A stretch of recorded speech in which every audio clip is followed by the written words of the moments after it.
He's trying to I feel rude because my back is towards you. You're fine.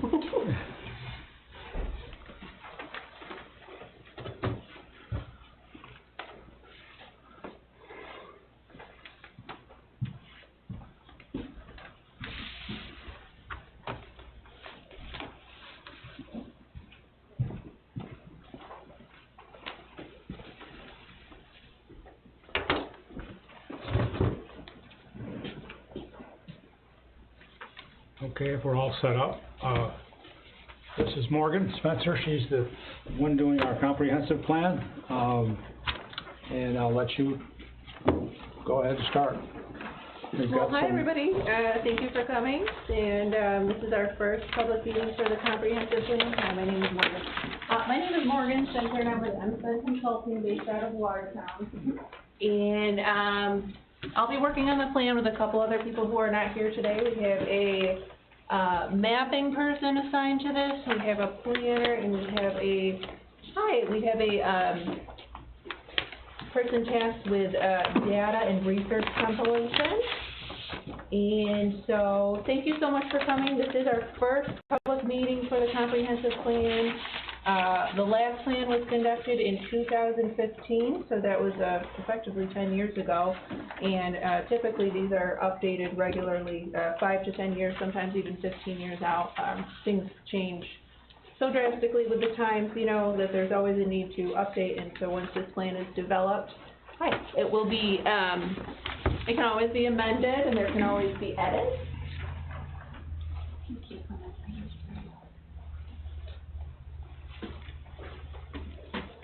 Okay, so we have quite an intimate group, so feel free to just chime in whenever you'd like.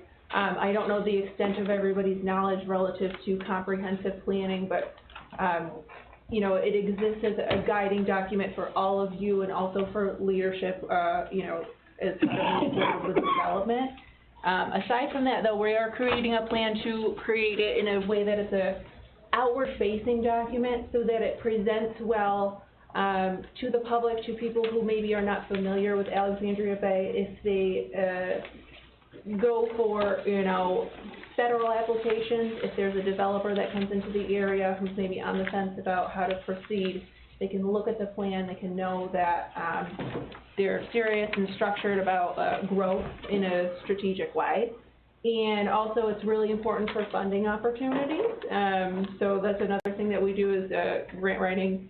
And so a lot of this plan is going to be developed with that in mind. It's going to be very persuasive, compelling, nice pictures, kind of present as a, you know, a beautiful kind of pitch document in a way, while also encompassing the important aspects of development. We want to make sure that everybody's on the same page as far as ideas. So that's why we're having this meeting today. These guys, the committee, they've met one time so far and discussed some initial ideas. We had the online survey run for about a month, and we also had some paper copies available here for anybody. If you, at any time you have any sort of suggestions that you didn't know or didn't think of, my email is right here at the bottom of this page, so you can get a hold of me at any time. Yeah, just wanted to cover, it is really important for you guys to participate because part of the planning process involves a lot of networking, collaboration, and deciding what, you know, other agencies are doing and what they're up to, and it's just a good way to get a sense for, you know, what everybody else is up to. If they have some sort of development goal, they may need to coordinate with another agency who has some sort of preferences, and, you know, it's just a really good way to connect. And we want to make sure that everybody, there's cohesion. So if anything is inserted into the plan, it's not just one person's random idea that they thought was, you know, good, and then they try to move forward with, you know, something from there. It's really important that everybody's on the same page, everybody agrees. So that's why we try and do a lot of different outreach strategies. We want to make sure people know about the meetings. We want to make sure there's different ways that people can access communication and all of those things. So I hope I've covered a little bit about the planning, the comprehensive planning process thus far. Does anybody have any questions? No? Okay. So I'm just going to get right into it. we really want to hear from you for this first meeting, so if you could provide your input, we'd be super appreciative. And I want to just start right in with strengths, weaknesses, opportunities, and threats. When it comes to strengths, I'm going to take notes as you guys are speaking. What would you say are the strengths, and then particularly, because this is a new plan, you know, we have the obvious strengths, and maybe if there's anything that's not so obvious, or maybe it's something that's kind of relevant to dive and onward, can you think of any sort of strengths that you really want to highlight? Be shy. Hi.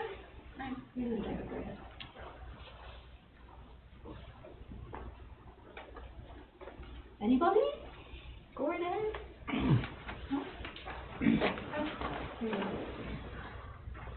Okay, so I'll get started. We certainly have the natural assets of the area, which are a big strength, and tourism nearby. Does anybody else want to kind of elaborate from there?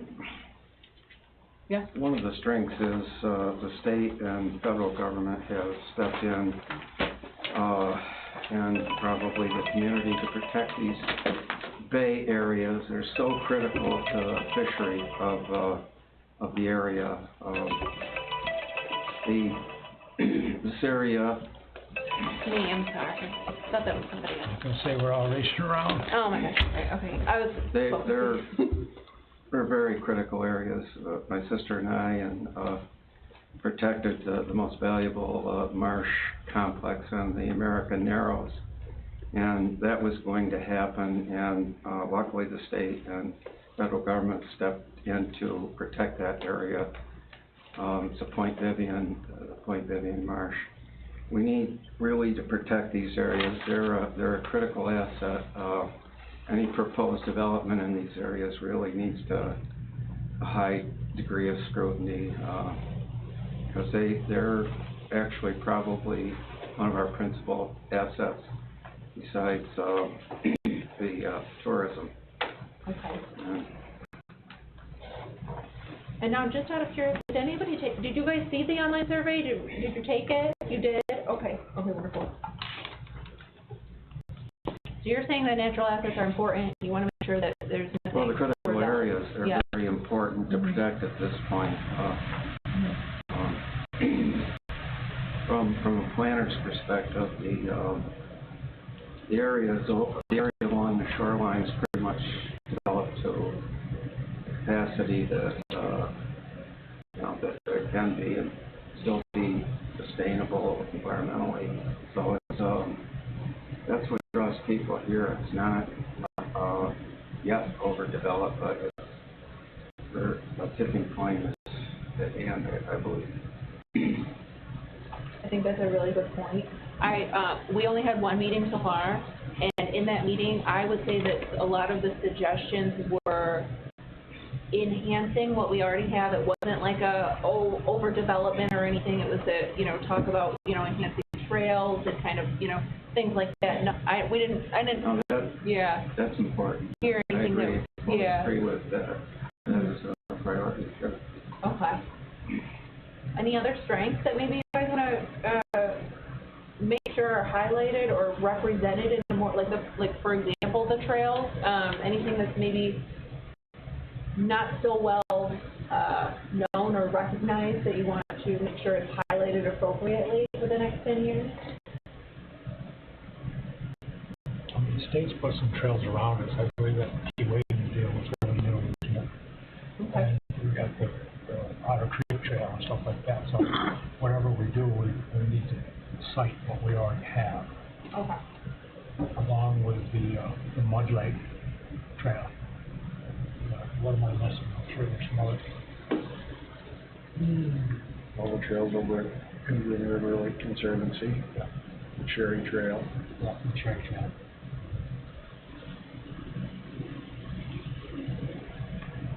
Okay. One of the things that I've had a fair amount of calls about over the last couple of years is some type of walking trail or some type of walking protected area on Wellesley Island, because a tremendous amount of people walk on that road over there. Mm-hmm. And I've also had the same input and questions about Carnegie Bay, or no, I'm sorry, Crane Point Road, where there's always a lot of people walking there. Okay.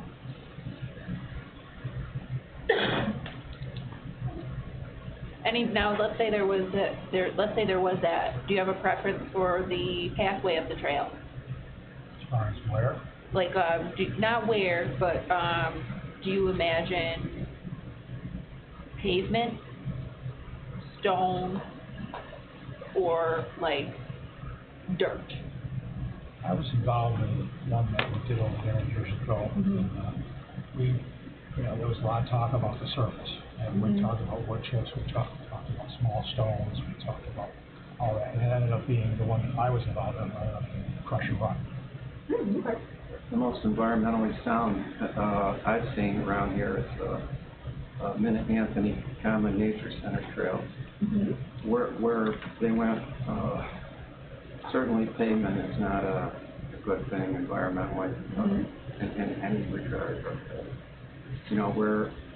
where it's impassable, if you walk the nature trail over there, it's they've done it right. They've maximized environmental,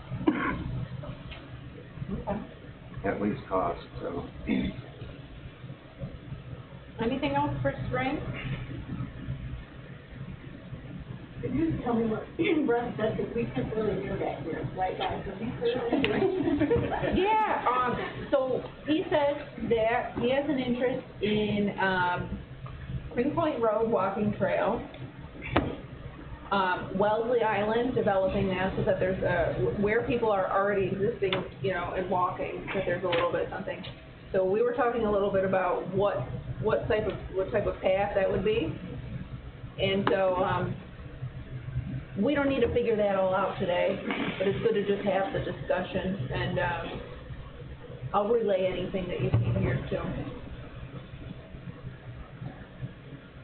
Anything else for strength? I'm gonna move on to weaknesses.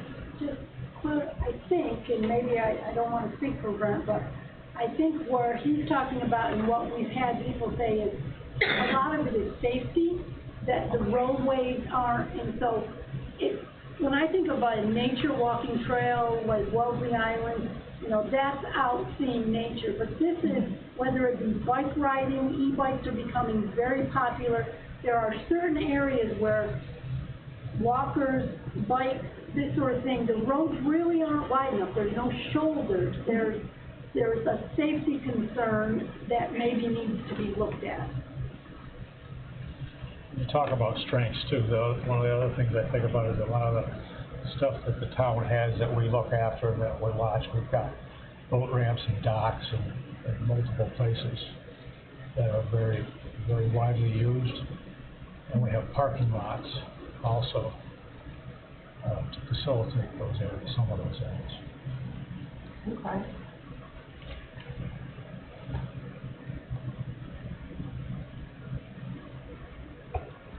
What else do we have? Water and sewer, a lot of it. Yeah, no, we don't have to get focused on if nobody feels like there's anything to say. I would just like to add that I think one of our strengths is just we have a strong community. Okay. And I think sometimes that could be focused with signing activities amongst fostered activities amongst different organizations. I think that the fact that we're a strong community emphasize focus on. Okay. We talked a little bit about some branding, which would relay into signage. Also, we talked in the first meeting about maybe some online sort of connection, something that helps get the word out. I think we were kind of focusing on meetings and the content of the meetings, but also just the town of Alexandria and what's going on, and what there is to offer and different events. I think that would be helpful too. So we discussed that a little bit, so that's good. Okay. How about more advertising for area-wide, like you brought up the Nature Center? That's a very unused spot is what we see. Darlene works over there. We see a lot of people coming in and they've just found the place for the first time. They've lived up here for years or summered up here for years. Mm-hmm. Is there a way we can tie in more advertising for locations like, Nature Center's a good example? Yeah, one thing that I left out at the beginning was, we're doing this comprehensive plan, but also there was a special focus for it to be a strategic plan also. So, not just a bunch of kind of scattered ideas, but what we wanna do is have a strategy for moving forward, which a lot of it is gonna be funding dependent. But one of kind of the overarching goals might be, for the strategic aspect, would be to better convey like who we are and what we do.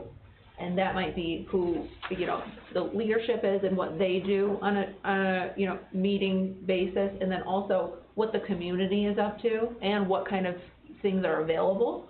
So I could see that all tying in together, quite well. So I think that's a good idea, yeah. Now, I gotta bring up another point, and I don't know if this is a proper meeting, but, I came tonight because of the bridge on Swan Hollow. And I've got it deemed, well, we talked to the New York State Parks and Rec, and we got it deemed historic. And now I have the DEC, the parks are looking into it, historic. I have Senator Walzik's office looking into it. I have Assemblyman Scott Gray's office looking into it. It was my understanding 2 years in the summer of '23 when they redid the road that the subject was dead. It was my understanding that the DOT had said the bridge was in good enough shape not to worry about. And then all of a sudden I find out that we have a grant to replace it. So I've approached these people, these are very interested, they all want to come up from Albany in the spring and look at this bridge. And you guys have already moved ahead with the grant, I understand. And I don't know how fast the money is gonna get spent out of this grant. And I'd like to see that you guys would put a stop on that until we could get all these agencies to look at this bridge. Because that bridge ties into the battlefield and the cemetery that are there. And I also think the battlefield is something that we can use in the future for a park. We're talking to the state park systems about using that, because that was the second biggest battle in Jefferson County. We've got Books Road on it, there's a few videos out on it, and I'm asking the board to put a halt to this grant until these people can chime in and see if they want to save the bridge. We have not found for sure that the road was there, it was a military road, it's on all the old maps before the battle. We haven't confirmed for sure that the bridge was originally built. It has the construction, because they've already had archaeologists and people in the know look at this bridge, and they said it was of that time period. So I need to get out to the county or have somebody get out to the county, because there's no records locally. But I'm assuming Jefferson County probably has records on when that bridge was built. But that, now, I gotta say, couple things. I just sent a picture of that bridge to Sackett Harbor historians. They recognized the layer of the brickwork of it, and just by the layer of that brick, they deemed it historic because it ties in with all of their wars, and they know that. There's, the property that on Cranberry Creek has the bridge. You have the cemetery, you have the battle. The battle, because there's been artifacts from that spot, is almost, he's like, well, that's deemed historic as well, but that he didn't put on paper, because our goal is to save the bridge. I had talked to 3 times Mr. Tibbles, and I think he just tried to maybe pacify me, because he made me believe in our conversations that this was all settled. On my way to the farm, I stopped and saw the DOT inspecting the bridge, and I got out and went down with him, and his very words were, this bridge is probably safer than half the bridges in New York State. He did mention there was a slab of layered cement on the other side, but that didn't affect the structure of the bridge. And, I talked to, like he said, Mark Walzak, we've got everybody, the whole, Sackets Harbor is very excited about this, and there's so much on that creek that could be done that we should be proud to have this history. I mean, we should be, the bay should be like proud. This is really cool. Now, are you guys like, just curious, are you historians? How did you know all that? Is that just, We own one side of the bridge. oh, okay, all right. Well, thank you for that input. And, Mr. Walzik's office is in contact with the DOT trying to get their report, which they just did that today, so we don't have that. But I do have copies of the park's historic, claiming the bridge to be historic, citing it as an historic bridge.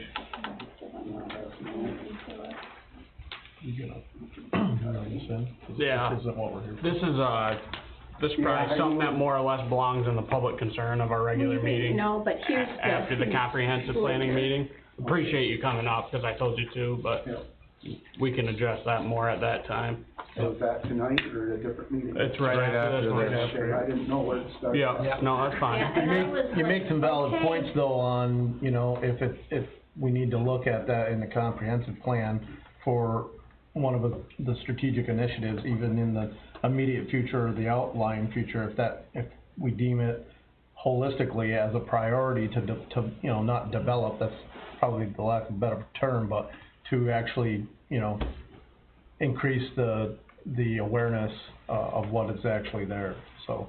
It kinda serves both pieces, but the business portion of it, would be after this meeting. But putting it on the comprehensive plan, definitely, absolutely, I think it should be. Because the whole battle idea, that's something to bring families in and to watch, and that's what we need in this township, is more We can do things for the reenactment. town. And working at the Yeah. nature center, if we can connect the property where the battle was on, which is on Cranberry Creek, and just put the history there and markers and trails, and people can use the state, or whoever purchases it can rent kayaks to learn about it. Sackets Harbor, I was talking to them about doing their battle, their Reenactment. enactments, all that can happen on that property, kayaking, it's riverfront, it's all where the battle was. And it leads right up to the bridge and the burial of the soldiers that were in the battle. So it's like all right there. Well, interesting. Well, thank you so much. Yeah, and I took notes on that, and I appreciate the feedback. Now, when it comes to weaknesses of the area, things that maybe could be improved, aside from that, is there anything else that you guys can think of? Weaknesses, I mean, maybe in relative to, I don't know, you see another community and you're like, oh, I wish we could do something like that. Anything like that? Okay.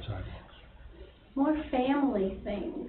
Okay. And more things, I know it sounds hard, but open in the winter, so we can have that. I mean, and I don't mean to compare, but Clayton has so much business year-round and family things.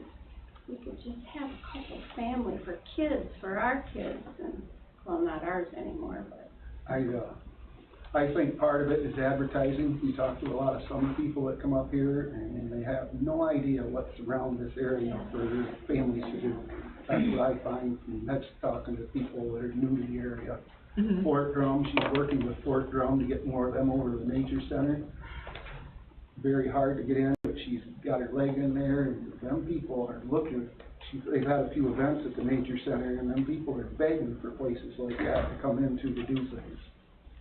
Yeah, I noticed a lot of that on the online survey. That was something that was of importance, and so we are working on, just as you said, family-oriented sort of suggestions, paired with also family-oriented ways of putting that out to the public and marketing in a way that is family-oriented, which we'll present and see if, you know, it's all cohesive, but that's definitely in the works. I was so psyched about Bonnie Castle, because that could have had so many historic and neat and family but if there's another place to do that, that would be awesome. Yeah. I was hoping the town would develop the Bonnie Castle property to draw tourists in with something like the, similar to the Saratoga Performing Arts Center on the racetrack area, that, you know, with a low-cost building, I'm gonna try to convince the present owners to do that, build a stage and maybe just the lawn to have the capacity to attract national acts, similar to what the Saratoga Performing Arts Center. I mean, we do have the Clayton Opera House, but it doesn't have enough seating really to generate national act, like Boskag, you know, that something of that caliber that would get people to actually come here for the concert, in addition to, you know, the splendor of the Thousand Islands. One Watertown set in stone. I don't think so. When the town, you know, bought Bonnie Castle, we were talking about a lot of the things and hoping a lot of things that you all were talking about. And as you know, and we put it in the paper, and we went through a process, we were getting prices, and we're getting quotes, and we're having a lot of work done to see what we can do and how we can do it, and how much it's gonna cost. Well, when we found out how much it's gonna cost with different things, Yeah. we put some numbers together, we put them in our budget, and we opened up our budget, and we looked at our budget, and we all just kinda looked at each other, and we said, we can't do this to the taxpayers. Yeah, I figured that was the case. And You that's can't kinda where we use no ended up. grant? I think we would have been well over $20 million to do that. Yeah. But we tried, to answer your question. No, yeah. But, multiple times, we went through the grant writing process and to no avail. Even if you could not do such a big building, but another building or a place for, concerts, because I worked there with the harness racing, and concerts there were always, Mm-hmm. that whole place was full. Yep. And, So we yeah. tried to do what we thought was the next best thing, and that was get it back on the market. Yeah. Have it so it's taxable, and it's got water and sewer, and so that stuff gets paid. And hopefully get somebody to come and buy it that will do some things up there, of which the new owner's talking about all kinds of possible things. I think he's trying to figure out which direction he's gonna go or what he's gonna do, but that's what we hope for. Concerts and history, I mean, I'm serious.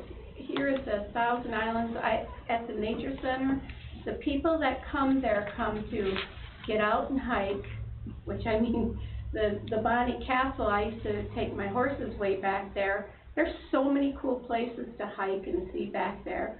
I mean, there's so much that could do with that property, but hiking outdoors, kids and music and history. It's like all that in a nutshell. I mean, if you hear that, I hear that all the time at the Nature Center. They love the trails, they love the family, we have music we're getting in there, and it's like, yeah. Just like. Nice. We've had 3 or 4 people that looked at it back when we had it, and every one of them was talking about an amphitheater. So hopefully, I'm gonna try to convince the new owner to. it's kind of a natural for that. Consider that for the the racetrack, just for the racetrack area. Oh, the racetrack. It also could be done on different chunks of land around, it doesn't have to be right there either. It's I mean, ideal, that place, cause it doesn't, you know, you don't have to worry about noise. It's set back right next to the 81, you know, it's, there would be no really major conflict, I could see. Mr. Cole, I worked for Mr. Cole then, had a really nice building in the back, and he was letting me use his cutter, and they were charging for weddings. We were pulling weddings, just with my horse to the back of that building, and they got married out there, and they were doing really good. I mean, the people, it's just, that had so many opportunities, and the harness racing was going really well. Okay. One of the things that we've worked on real hard, Morgan, that's pretty important for development is Route 12 sewer. Would you say that's a strength? No.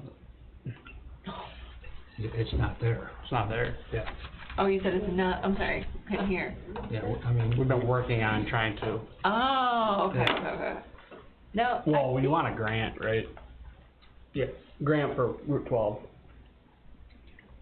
For the sewer, Yeah. trying, Been trying. and trying. Yeah. For years. yeah. We got one, but it wasn't enough. Yeah. how How much? far does it go right now? It just goes to the end of Otter Street, doesn't it? No, it goes Just shy of about it, right? to Finn, The bridge what fence, once Finn's. Yeah. Otter Creek. There's no sewer from Otter Creek to Finch. From the village, it stops at Kinney's, but then there's nothing until you get to the Orleans Sewer District. They've come to Colville's pretty much, right? Almost. How much left do you need for money? 12 million. Okay. How much did you get so far? Do you know? I have to ask Yeah, Ron. we had about 3 million, we're in the reapplication phases with USDA and EFC right now. But is that this year's What's numbers? that? Is the 12 million this year's numbers, or? Yeah. Last year's, I Yeah, guess, it's about a still year this old. year. It's still yeah. within the range. Yeah, I think that's important. That'll definitely go in the plan, yeah. Yes, thank you very much. Yeah. Thank you. See, we ran water all the way up through there. There's commercial or there's municipal Good. water. Okay, yeah.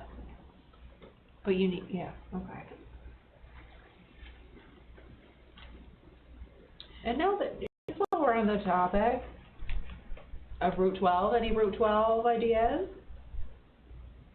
Just wanna make sure we don't miss anything.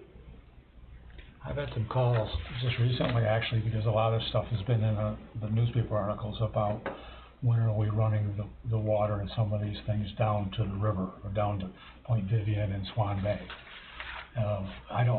We don't have any answer to that. We haven't looked at that. Okay.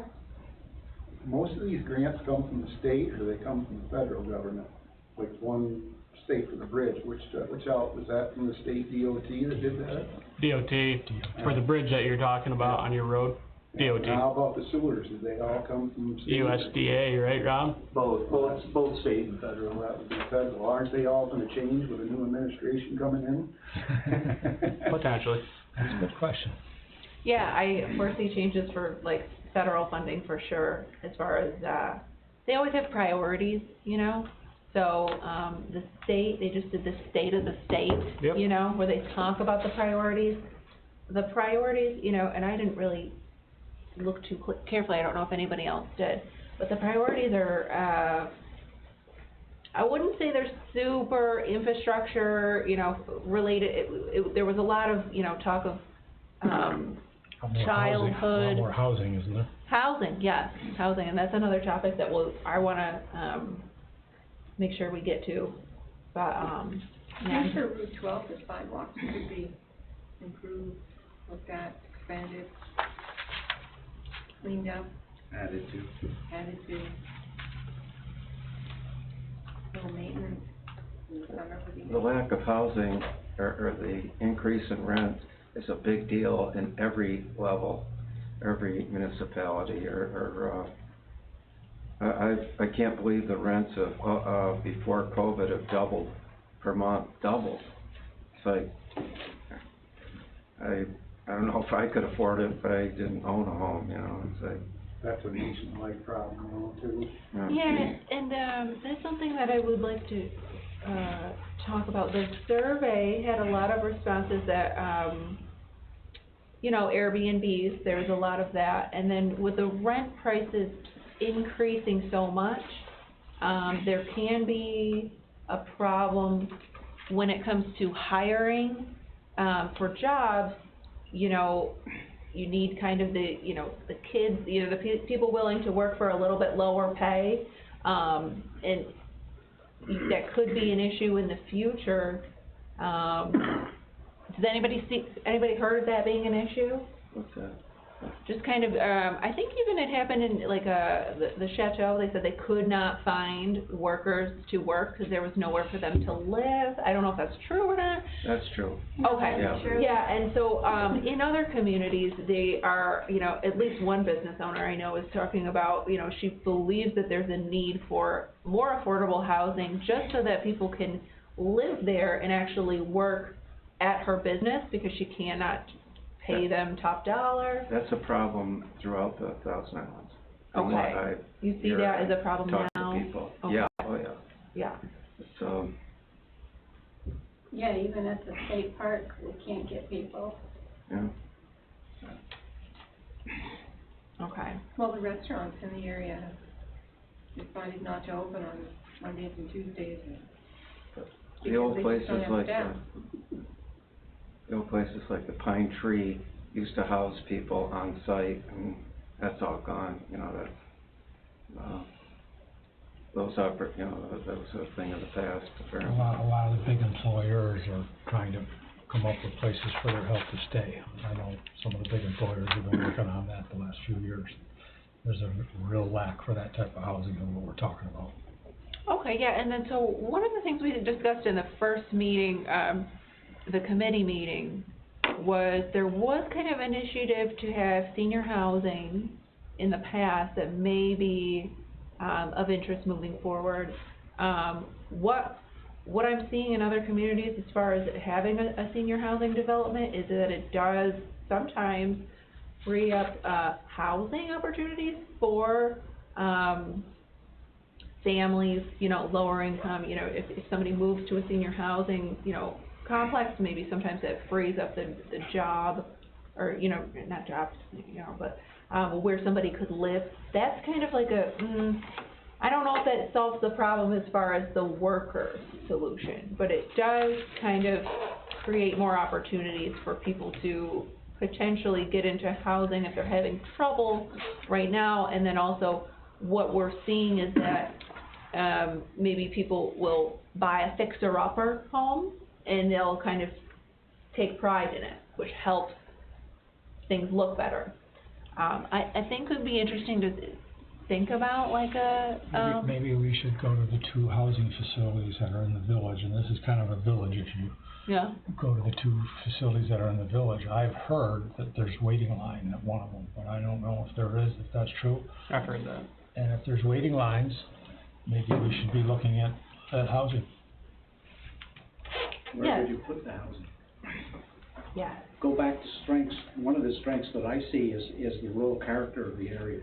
mhm, And what I would hate to see is a huge development of, well, you see them all the time, of townhouses or whatever else going up and mhm.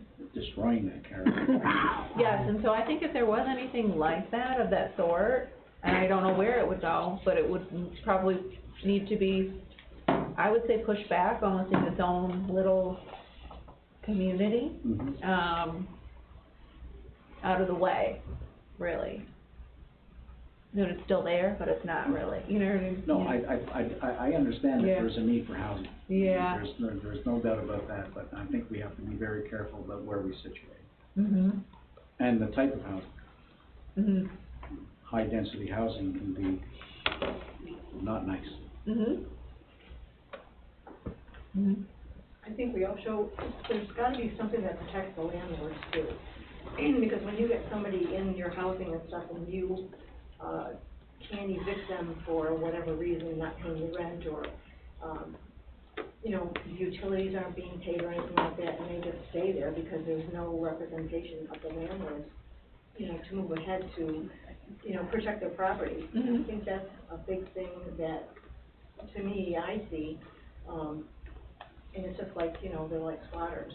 Do you see that, there's a problem here? There's a problem all over the place. Yeah, you know. I mean, okay. it's all over the place. People don't like to talk about it, Mm-hmm. but there are some people that say, you know, we've got this situation, and there's nobody that protects the landlord to get rid of that situation. You know, I mean, usually, if you don't pay your utilities and stuff, you know, you're not allowed to turn off any of that stuff, so.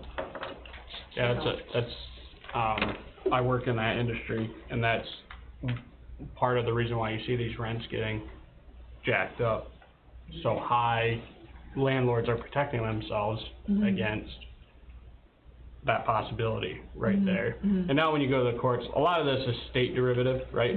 So you have judges in certain areas who are gonna say, yeah, if your tenant shows up and said that they came to you and said they could make a $50 payment, then they deserve another 30 days. And some judges are all right with that. There's other judges that we sometimes are in front of that are landlord friendly. So really, it's kind of dependent on, it's a little bit based in some personal opinion, I think, but it's an issue for sure. What's interesting is I operate in a large company.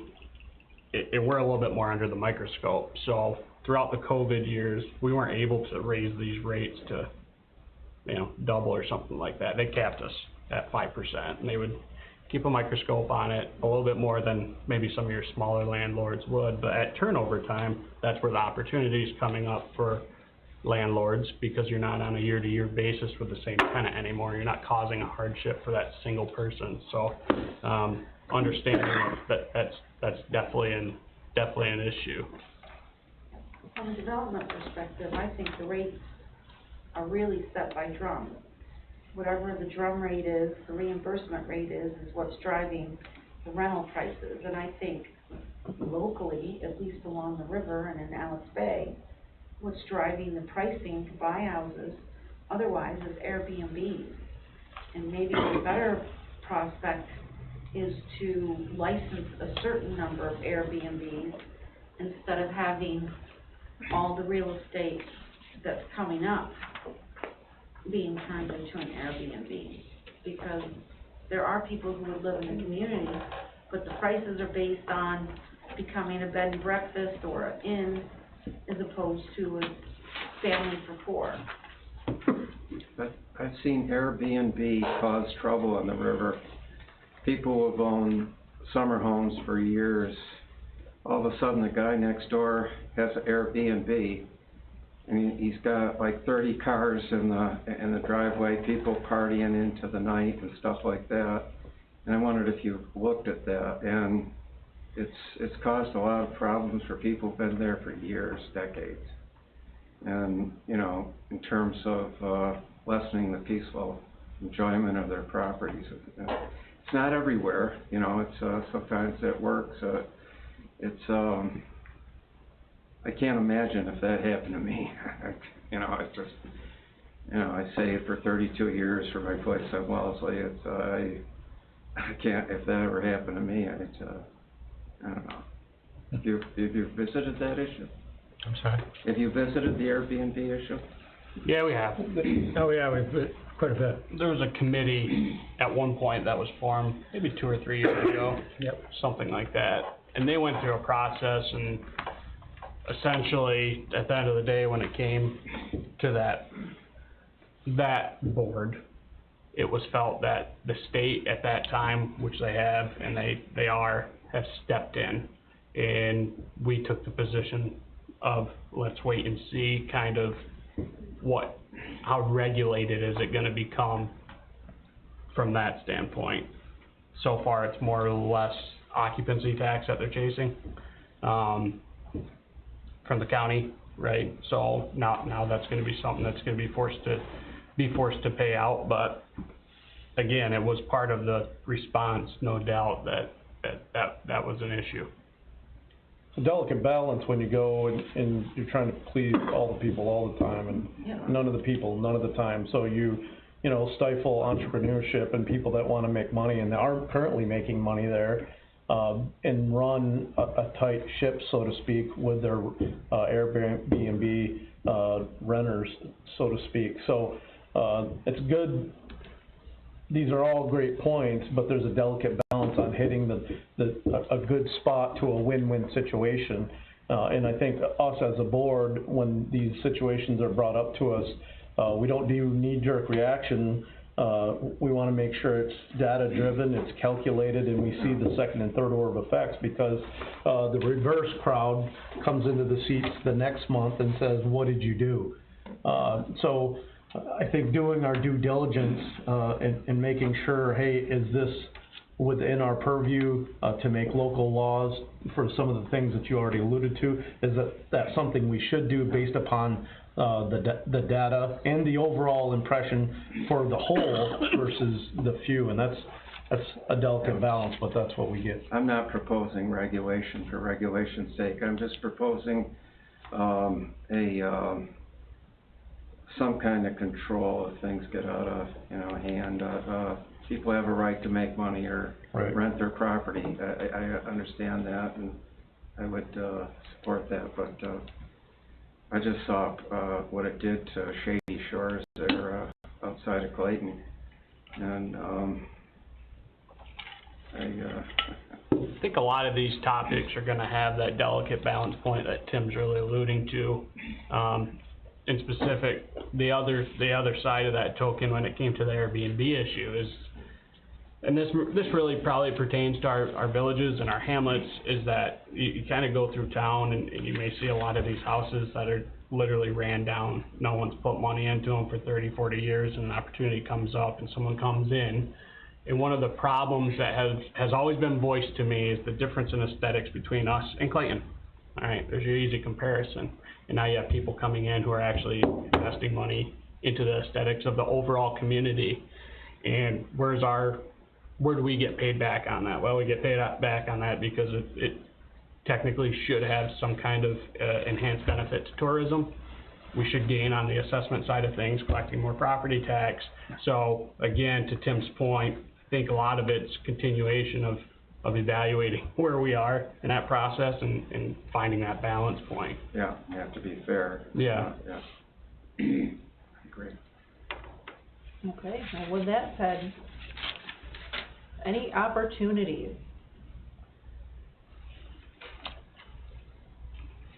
A lot of property for sale.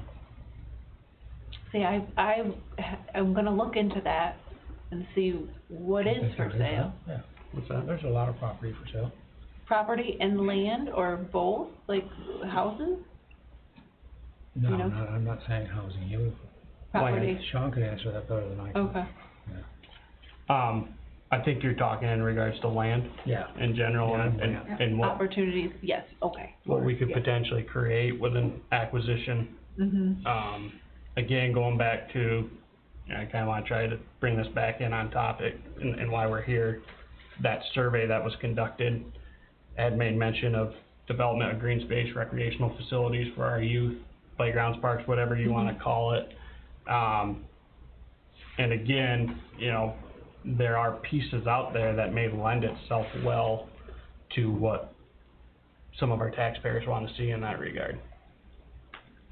Whether that's a ball field, whether that's just a straight community park, whether that is, potential suitor for a senior housing development that, we can partner with a private developer and kinda assist through the zoning process, things like that. Good parks only, increase the taxable value of the properties around it, and therefore benefiting us all, the, towns and tourism, so it's, probably an identification of the places that would be suited for, that could be a priority, Yeah.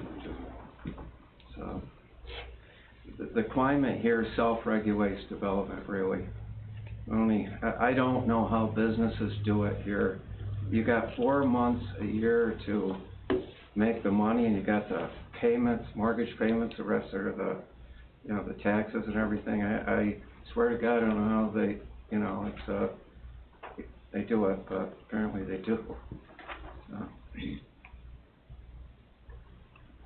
So you won't be overdeveloped for a while.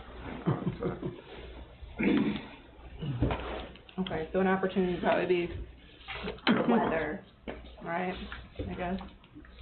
Anything else? You guys, you're not really saying a lot. Not really If a prepared. business is staying open year round, Yeah. and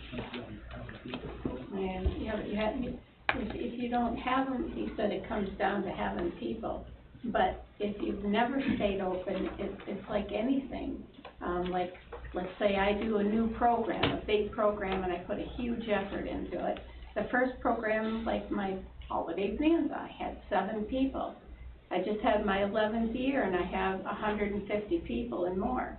You know, it's gonna grow. So like if people know that these, like where our little town is for Christmas shopping and the, you know, everything, and we're all open, and we start and we continue that process, people are gonna come, they'll go to Clayton and shop and come to the Bay and shop, or go to the Bay and shop and go to Clayton. I mean, we've got the river edge and places that are open to stay. I mean, what a great little town to have. I mean, we had this dog sled, of course we had snow, but, you know, races, and it was so cool. Some of the shops opened up and everybody was out in the Bay because the dog sled races, there was hot dogs, and it was great. You know, we need people. We need to be open for people, you know, and yes, it would be hard. You know, you have your few important days, even if you're Friday through Monday or something, but that's what I think. Did anybody notice what, the closing of the, store in the Cape Vincent did? I did. I had several friends that shop there regularly, and now they gotta go all the way to Watertown, and I was surprised at the people I knew that were impacted by that. That was apparently the only grocery store in Cape Vincent, you know, it was IGA or whatever it was. We don't have that problem here, but, I'm a strong proponent of supporting local businesses. I wasn't too happy about Price Chopper moving in. You know, I, wanted, my neighbors at St. Lawrence Park, John Daly, late John Daly used to run that, you know John? Yeah, what a nice guy. I just felt so good, so good shopping there, you know, the local, money staying local, people are, you know, it's, support local businesses campaign, good idea. Now, do others feel that way? Do you feel strong about the like, how do you feel about, you don't like the Price Chopper? Do you? I like the Price Chopper, but I think Yeah. supporting local is Important. Now, we had some responses on the survey that said people didn't feel like they had to drive to Watertown to get certain things, so that's kind of why I asked about that. Any thoughts? Like you said, John Daly, John hired half the kids in the school, because it was their first job. I think everybody, I worked at the Big M, I think everybody worked at the Big M. Plus, he gave back to the community. Yeah, I did. I mean, he not only was a store owner, but he gave back to the community. Okay. Okay, any other opportunities that you guys wanna hit on? Well, I think the river should be, is our main asset, and that should be promoted as much as possible. And I think earlier you said, what are the assets? The most beautiful part of the river is the town of Alexandria, by far. But yet Clayton's been able to capitalize, and I'm sorry to do comparative, but that's there. I think there's also, I've been trying to look up a map of the town, but there's also a lot of little lakes. A lot of inland aren't lakes. there? And, you know, maybe there's a way to promote those, to have community events. I think there's access at Mill Site if that's in the town, and things like that. So it doesn't have to be all river-centric. And I'm not so sure that all these fishing derbies get promoted outside of the community. If you're not getting the CI fund, do you really find out about this stuff? And maybe there's some secondary events that can co-join it Yeah. for families, because we're talking about year-round. From what it's sounding like, everybody's happy with a lot of things and hopes to promote them more, so that more people know about them, right? I mean, that's what I'm hearing. More traffic, more Yeah. foot traffic is what we think is an asset. Yeah, okay. But we need more to offer too, right? Or promote, there's probably a lot more going on that's just not getting, again, outside of the TI Sun. Yeah, I See, think that's where that community- sign would come in handy up front. That's a good Just starting saying, point, guys. I I think think, it'd be handier especially if you're on- interested in having people open in the winter. We need more, it's true, we do need more offers. We don't have a lot happening in the winter. Well, There's then a lot of people. I say it's getting community events that draw in families and have them advertised out of the area. That's the next step, because like Fort Drum, Yeah. summertime, the Black Lake area is loaded with people, and very seldom see any young people come down here. I We mean, need to draw even, that type of person into this area. even like the vending, when you get a whole bunch of vendors and food, you know, for events, food always brings people. And, Trip festival. you know, you Yeah. can have it downtown and get people downtown to see our stores that maybe aren't open now, but get the vendors there and have some cool some winter activities in the winter and summer things in the summer. You know, like Clayton has pumpkin chunkin'. I mean, that's really cool.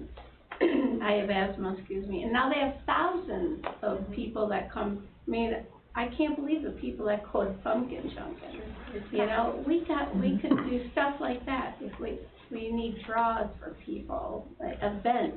Now, if you have events, then you have to think about who would be coordinating the event.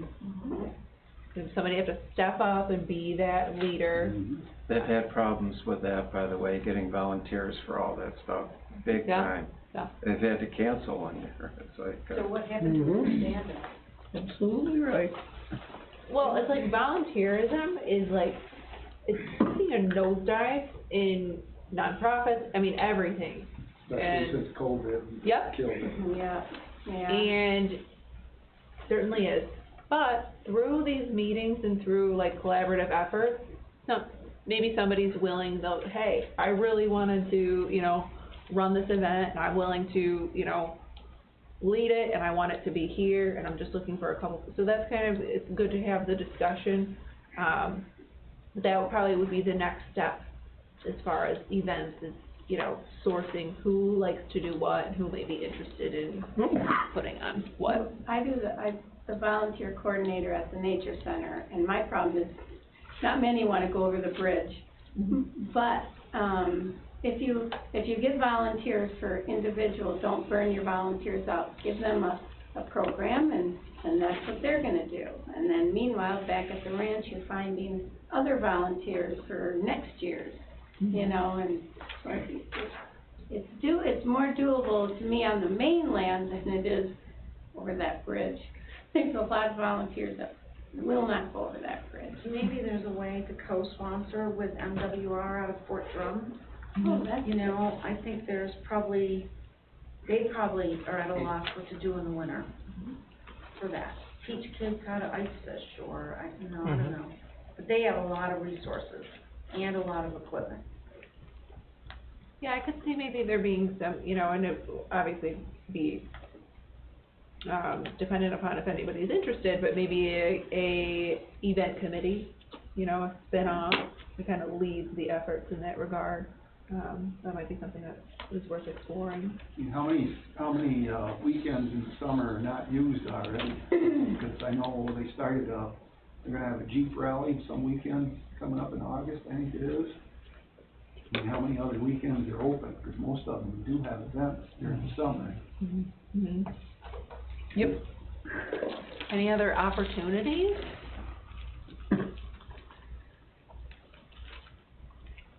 Opportunities for growth, opportunities for enhancement of infrastructure. Well, if you look out long range, what effect is this chip plant in Syracuse gonna have on the whole area, cause they're talking 30 to 40,000 more people in Syracuse if it gets done over a 20-year period, I think they're saying.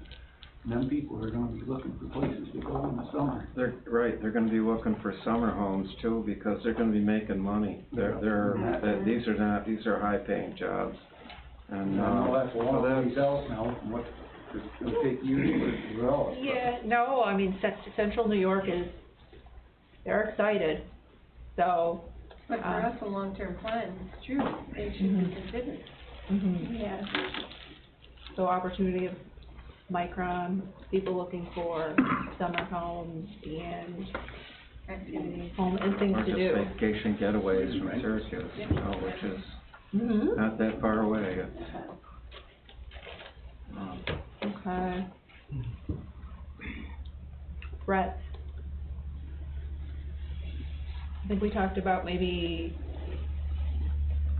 the, like, I don't wanna say like lower income, lower tier worker class could be a threat. Well, no staff, No staff. it's different.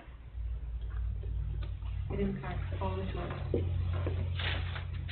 Too bad we just can't have Adventure Town back. oh boy, that's a dream. I won the lottery, that's the first thing I would do.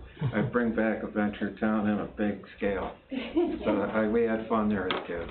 That was a wonderful thing. It only lasted 6 years. It was ahead of its time, that was the problem. Yeah. Kids, people love animals. Anything, our turtles bring crowds for programs. Turtles. I'm like, yeah. The Nature Center is the crown jewel of town of Alexandria in terms of hiking and nature. And I agree, it should be promoted more, and I don't think enough people, they drive, even when they go in the park, they drive right by it. I don't think they, you know, Isn't that the town of Orleans? is it? Nature Center's in the town of Orleans. Okay.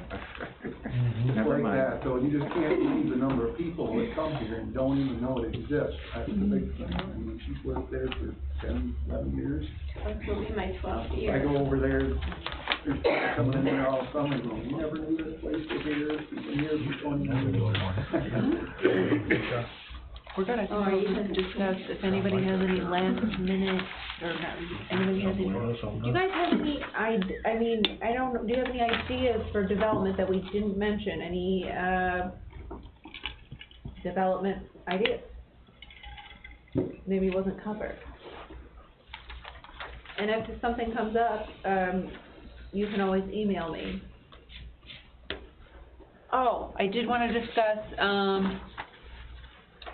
the survey said, you know, would you like to see Redwood developed? And we said, would you like to see Plessis developed? A lot of people said yes to Redwood, they said no to Plessis. That, I'm thinking, would be, like funded, state funded, you know. I don't think that was an initiative that anybody was planning to, you know, do anything to have state funding, you know. And so, I just wanted to make that clear because it was not on the grant that, or it was not on the survey that would likely come from a grant. And, any thoughts about that you have? Anybody think? What do they mean by revitalization? What does that mean in practical terms? Well, the sidewalk is like just a, you know, in Redwood, it's like a little strip. The sidewalk needs a little bit of work, maybe just some streetscape lighting power. A lot of work on the side. Lot of work, you said, yeah, so a lot of work, so, making things presentable, and, you know, I need to look at the area again to really assess, because I think that there's an issue with there's some private housing that maybe is looking a little bit dilapidated in the Plessis area, and that is kind of, but the idea was to make it so that, because, I don't know if you guys know that, the downtown's getting a whole makeover, right? So, to complement what's going on there, it would just be nicer areas, those two areas enhanced. Any thoughts about that? Which downtown's getting a makeover? Well, it was just a proposal for perhaps Redwood and Pleasant, just maybe like a little facade, a little streetscape, little lighting, nice sidewalks. But the village is already funded to do some of that already. And I think that's a great point, Morgan, that you bring out, is a collaborative effort that in some expectation management, realizing what the town sphere of influence is versus the village, versus the chamber, versus the Rotary. There's a bunch of education opportunities here of who does what, and then what we can do collaboratively in our respective lanes, because I think there's sometimes this false impression that it's a town thing. But a lot of the stuff that we've talked about as far as activities could possibly be a chamber thing, or a Rotary thing, or some of the stuff that we talk about when we exploit the river is could be a village thing. So we need, and we have, from the time, at least in my tenure here, worked very well building those relationships with the new leadership in the village, and we continue to try to foster those with the chamber, because it's gonna take a village, a town, as you might anticipate, to take on all of these great ideas that you're bringing to the forefront. And there can't be a single point of failure. And I think sometimes that is, well, what's the town doing about it? Realizing the town don't control that. You know what I mean, when it comes to those type of activities. But what we can do, given we, financially support some of those things, is say, hey, this is what we're hearing from you, this is what we'd like to see, and this is what we're gonna try to come along and try to help in the benefit of all of us, because we all live here, or we have family here in the immediate area, whether you're Redwood, Plessis, Wellesley, in the village, wherever. But it's gotta be a collaborative, effort, and that's really where we make relationships. We get this information to them, making sure that they can help us kind of achieve the overall community goals. Yeah, so I'll reach out to them, because a lot of people also in the survey were confused about the difference between the town and the village, and thought that they were pretty much, I was seeing that they thought they were the same. So, that's definitely something to keep in mind, but I'll reach out to those groups with these notes, and we've also, connected with the town to kind of establish that, we're moving forward with this plan, and they know that, because we did get a lot of responses relative to there being like a kind of drinking party atmosphere, and they wanna kind of move that. It seems like the general consensus is to move it to be a little bit more family oriented. I don't think that aspect is gonna go away, but through, proper marketing and branding and stuff to enhance, highlight other areas like we discussed today would be helpful. One more question. Is there any conversation about lighting along Route 12 for like the Big M area, all that, changing that up, switching it up to be a little bit more? There could be now. That's why we brought you. Great idea. Lighting out past, Big M. Just changing the lens standards, you're making them prettier, nicer. Yeah, it's just a very small thing that might improve the look of Route 12, that whole corridor. And that's some of the proposals for the Redwood Plessis area too, to exploit the lake areas, to kind of improve the facade and those infrastructure that Morgan talked about, to say, hey, I would like to live here, I would like to have a summer home here. Maybe it's not right here within the village, but it is within the town, to where we all reap the benefits of that, whether it's taxes and so on and so forth. I'd like to make the town aware of an emerging problem along the riverfront. That's fugitive light going off site into across. It's created a lot of conflict, a lot, and it really, us people who live right on the river, it's very annoying. It's however, I wondered if you regulated that in any fashion, fugitive light going off. One of the problems I had was with FX Caprera there. It lit up Wellesley, but fortunately they turned them down, so wasn't as bad, and they accommodated me, but there's, people moving in on the Narrows who, their docks are lit up like Wally World, and the people across in Wellesley are just going nuts, you know, it's, that's. And that's the same delicate balance with pleasing everybody all the time. It's just not realistic, but hopefully we can have just those conversations, as Sean has talked about, to get some middle ground, to get to a win-win. But we haven't heard about that overall as a complaint, I haven't. I haven't had that one. Anyway, it's, I'm not proposing, again, regulation for regulation's sake, just reasonable review controls or whatever, so, you know, everybody's happy and strike a balance. That's coming from the customs building you're talking about, the customs building? No, from, the, FX Caprera there, the dealership on Route 12. Because there has been the same kind of complaints around the new custom building over there too, because we got some friends that live down in there, and the whole place is lit right up now. Yeah, They don't even need lights at night. yeah, that is, you can see it in the distance, we're gonna buy a nice place on the Lake of the Isles, but we spent one night there, and the noise from the tractor trailers downshifting and upshifting and the light, it was, disturbing actually, so we found a great place. Even on Route 12, Water Street and Route 12, Hills Motor Corp owns part of that. I think there were two massive big spotlights. It's almost a danger to be driving by, you can't see, it's blinding. So is there not a policy that the town has? I could tell you that offhand, to be honest with you. I know when I went through the planning for the campground, it was all about downward facing lights and not lighting up the sky. Dark sky compliant. Yeah.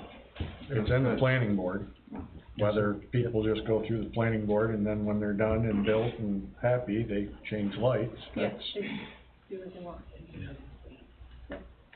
Well, we have enforcement officers. I was glad to see the town deny some variances on the ground that they were self-imposed. That, you hardly ever see that. I mean, most towns are just, they kind of look the other way. That is a responsible way of doing things. So I'm really happy that I'm in a town that feels the responsibility to, you know, provide those safeguards for everybody's well-being. Yeah, absolutely. Pass that on to the board. They'd be happy to hear that. Yep. I know, it's a tough position to take. I was a regulator for 32 years, and I was fair and reasonable, which is not a big commodity these days. Okay, well, with that said, go ahead. I just have, another, well, this is kind of like what, when you were talking about Redwood and stuff, getting lights and stuff. Being on Otter Street, you can see people walking from the back part of the, motel, and then they have to walk to go to the North Star restaurant. That's all grass, and that's by the cemetery on Route 12 at the intersection. It's more of a village problem, I would think, but there's people running across 12 constantly all summer long. And sooner or later, somebody's gonna get hit doing that, because there's no, the crosswalk on 12 is on the other side. the other side of. And they come from they stay at the hotel, Ronnie's Hotel. Ronnie's in the back part there on what is that, 26? Yep. And they walk from there, and next thing you know, they're like walking on the edge of the road to not be on the grass. Yep. There's no walkway to get to the restaurant. There's no, Or the restaurant. no sidewalk in front of the cemetery on either side. Right. Yep. Yeah. No way across the road there to get to, like, if they want to come out of the downtown and get to the restaurant. They have to And of run course, across the road. you don't know if they're staying at Airbnbs, but if they don't know the area, but they know there's a restaurant there, they wanna go to it for breakfast or something, you know. Yep. Good point. Noted. Thank you so much, for sharing your input, it really helps. Thanks for your time. And, from here, we'll discuss all of these, we're working on the plan in the background, but it's still kind of the preliminary discussions with all of you to gain your, you know, feedback. We're also reviewing the responses from the online survey. We'll discuss, you know, plans for next meetings, but I can tell you that, we will be developing the plan, and we will release a draft. If you guys have any sort of, we'll have another meeting, and, at that time, you can review and make comments on the draft. And if you have any questions in the meantime, just let me know. Email me. Sometimes things come up and people wanna say, hey, I forgot to say I'd like it, you know, to look like this place, or whatever, anything that comes up. So thank you so much. I really appreciate you guys being here. Thank you. I think that's all. Thank you. Thank you. Thank you. Start it up. Guys, I thought you had another meeting that I cut into. No, you're fine, you're fine. What are you going on? It's our regular meeting, but it shouldn't follow this. But you told me it was gonna cancel or something. Oh my gosh. We're Wait 12 minutes of your. No, it's all right, we'll make it up, we'll make it up, it's not a problem. I don't know if everybody does realize that, but, That's the way you saw the budget, that's the way it works. yes, but I'm saying, are they entitled to it all? Actually. Anything else? Anybody have any last minute thoughts they wanna share? What town did it? Correct. We're collaborating with all of the river communities. And what goes We should be to, collaborating with all of the river communities. Yeah. yeah, this is council, for Graham's group, from the county, right? So, Like fight each other, work together. well, is it how it is now? Yes? What's that? Well, we were just having a little talk after the meeting. We said that there should be more collaboration between everybody. All And the that river right now there's a communities. lot of, We shouldn't is there a fight each little other, we fighting? should all be working together.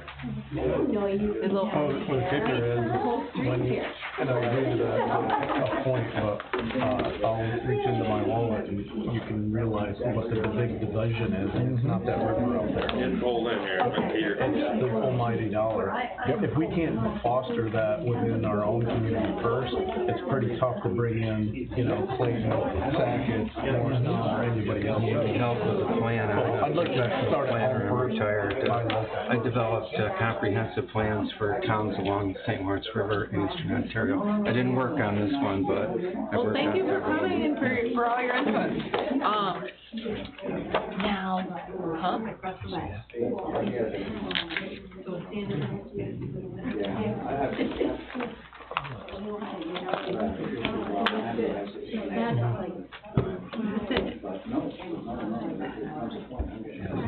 I just looked at it. See the plan that they got hold of you? See the plan that they got hold of you? And anybody else? Oh. He's nice enough, he's nice enough, right, Harlan? Yeah. He does stuff like that, or you do it? Yeah, he's been retired. Yeah, okay. Yeah. What were we talking about now? He's got two JBL 166s. I used to have about 4 of them. He's got 2 of them in the front of the dock. Turns the volume to 10. Puts them at the mainland. Yeah, I know exactly who he is. I was gonna say, I figured. You see the blood curling up the side of my mouth when you started going on Airbnbs and noise pollution and other things, I'm going. Oh my goodness. Okay, so Camera, microphone. Camera, microphone. So everybody competes, is what I'm hearing. Yep. Yeah, cause when I got a hold of now, No, he's going to the bathroom, I'm just saying, you don't, Brent, you don't gotta do it, I mean, we can keep rolling, We gotta have the meeting. I'm just telling everyone to be mindful. what being quiet to hear. I don't know how good it is. I don't know, we'll find out. Nothing I wouldn't say any other day of the week. Yeah. Okay, oh. Hi, Pam. Hello. Everything okay? Wait, I gotta grab Morgan. Oh, no. No. Oh, you wanna My turn to go to the bathroom. Yeah, but, oh, yes, you're busy. Let's roll with the meeting. Yep. Yeah, I'm going. You going? You going? I'd like to welcome everybody to the Town of Alexandria Board meeting. Will you please stand for the pledge? I pledge allegiance To the flag of the United States of America and to the republic for which it stands, one nation, under God, indivisible, with liberty and justice for all.